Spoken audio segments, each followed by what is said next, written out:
नमस्कार दोस्तों, स्वागत है आपका हमारे YouTube चैनल पूजा सेवन स्टोरीज में। ज्येष्ठ माह के कृष्ण पक्ष की अमावस्या तिथि को वट सावित्री व्रत रखा जाता है।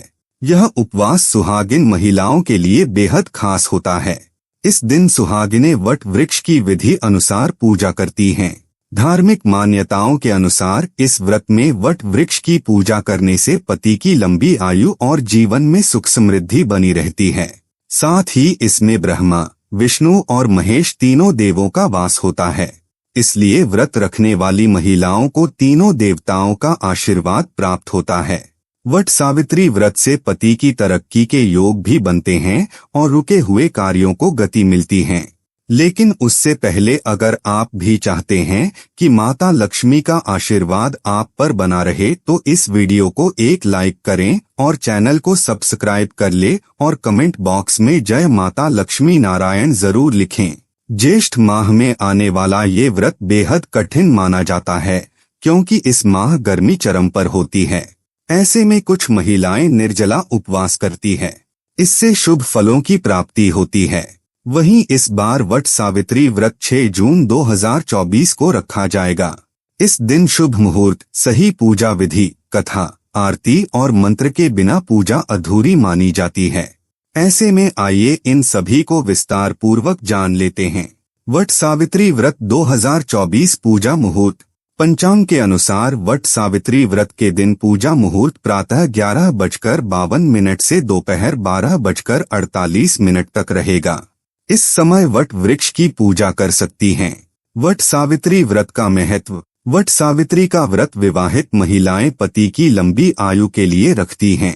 पौराणिक मान्यता है कि इस व्रत को करने से पति की आयु लंबी होने के साथ रोग मुक्त जीवन के साथ सुख समृद्धि की प्राप्ति भी होती है। वट सावित्री के दिन महिलाएं सुबह जल्दी उठकर स्नान करती हैं और अखंड सौभाग्य के लिए व्रत रखकर वट वृक्ष की पूजा करने के साथ व्रत सावित्री की कथा भी सुनती है। वट सावित्री व्रत की पूजा विधि। वट सावित्री के दिन महिलाएं स्नान के बाद लाल या पीले रंग के वस्त्र पहनें। फिर पूजा की सामग्री को एकत्रित कर लें और थाली तैयार कर लें। वट वृक्ष के नीचे सावित्री और सत्यवान की प्रतिमा स्थापित करें। इस दौरान बरगद के वृक्ष की जड़ में जल अर्पित करें। फिर आप पुष्प, अक्षत, फूल, भीगा चना, गुड़ व मिठाई चढ़ाएं। बाद में वृक्ष की 7 बार परिक्रमा करते हुए आप इस पर कच्चा सूत या कलावा लपेटें और फिर कथा सुनें। पूरी पूजा संपन्न हो जाने के बाद आप दान करें। ऐसा करना शुभ होता है। वट सावित्री के दिन करें ये उपाय।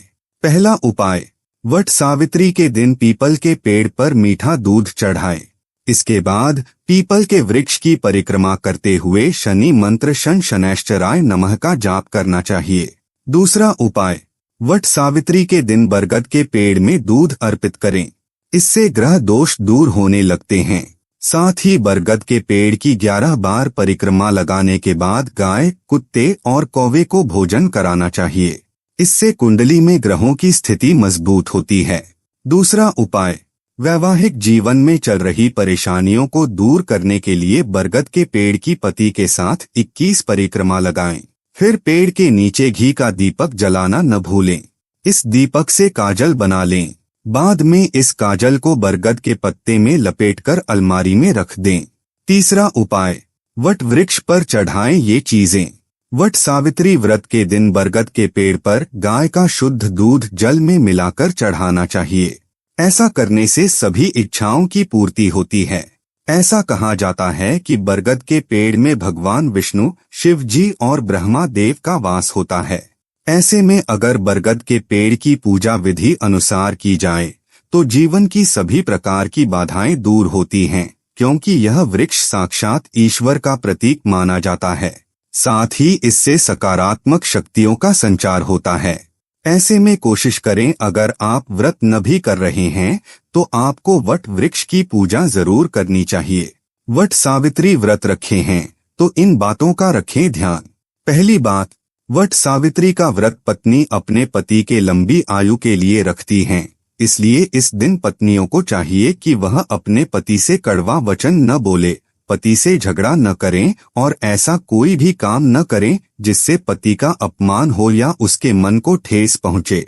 दूसरी बात, वट सावित्री व्रत के दिन तामसिक चीजों का सेवन करने से बचें, सहवास न करें और मांस मदिरा के सेवन पति और पत्नी दोनों को नहीं करना चाहिए। तीसरी बात, व्रत के दिन मन, वचन और कर्म को शुद्ध रखें। किसी के लिए भी घृणा, ईर्ष्या करने से बचें। चौथी बात, व्रत वाले दिन महिलाओं सुहागिनों को सुहाग का सामान दान दें, साथ ही अपने श्रृंगार और दान के लिए सफेद और काली रंग की चूड़ी, साड़ी, बिंदी का उपयोग न करें। पांचवी बात, महिलाएं पूजन से पहले 16 श्रृंगार करें और फिर पूजा करें। यह व्रत अखंड सौभाग्य के लिए है। छठी बात, इस दिन वट वृक्ष की ही पूजा करें और पूजन के बाद अपने अखंड सौभाग्य एवं परिवार की खुशहाली के लिए आशीर्वाद मांगे। सातवीं बात, पूजा के बाद कच्चा सूत से वट वृक्ष को बांध लें और 5, 7, 9, 21, 51 या 108 परिक्रमा करें। परिक्रमा की गिनती के लिए सुहाग का सामान जैसे चूड़ी, बिंदी और सिंदूर की पुड़िया का उपयोग कर सकते हैं। आठवीं बात, इस व्रत का पारण भीगे हुए चने से किया जाता है, इसलिए सुबह 12 चने के दाने भिगो लें और इसे खाकर व्रत का पारण करें। नौवीं बात, पूजा के बाद वट वृक्ष में सावित्री माता का स्मरण करते हुए सुहाग की चीजें चढ़ाएं और उसे किसी ब्राह्मण, सास, ननद या सुहागन स्त्री को दान में दें। 10वीं बात, व्रत पारण में चने का उपयोग करें, साथ ही फलहार के लिए बेसन से बनी चीजें जैसे हलवा, लड्डू या बर्फी का सेवन करें। यहाँ यह बताना जरूरी है कि हम किसी भी तरह की मान्यता, जानकारी की पुष्टि नहीं करते हैं। किसी भी जानकारी या मान्यता को अमल में लाने से पहले संबंधित विशेषज्ञ से सलाह लें। दोस्तों, अगर आपको ये वीडियो अच्छा लगा तो कृपया करके वीडियो को लाइक और शेयर जरूर करें और चैनल को सब्सक्राइब करें। धन्यवाद। ओम नमः शिवाय।